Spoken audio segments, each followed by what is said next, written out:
New this morning, we are hearing from the brother of one of the 4 Muslim men killed in Albuquerque, New Mexico. Mohammed Zahir Ahmadi was shot and killed in November, and since then, 3 more men have been murdered, believed to be the targets of a possible serial killer. Allie Bradley is live in Albuquerque with the latest on the suspect and the search. Allie? Yeah, so this is a scene of one of the most recent murders here. This is one of those neighborhoods, and it really opened up an old wound for a brother of one of those 4 Muslim men killed here in Albuquerque. Now that brother is speaking out, pleading for local law enforcement to find the people or person responsible for these brutal murders. And I have to cry right now every day about him. This is the life, is that? This is happiness? No. Sharif Hadi mourns the life of his younger brother, Mohammed Zahir Ahmadi, every day and has been for nearly a year. His brother was fatally shot behind an Albuquerque store November 7th, a store Hadi opens each and every day. I have to go through every day, every minute. Hadi says he and his brother left from Afghanistan to start a life here in the U.S. We came to the United States to live here. Has to be peace.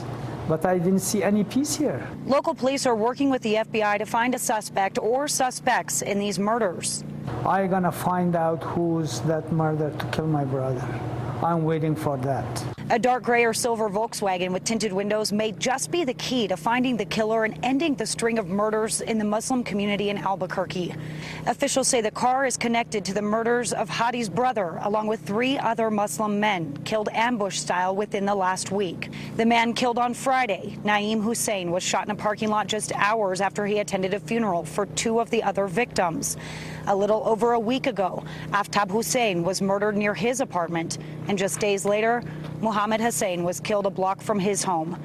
Hadi's brother was the first to be killed in this violent string of murders.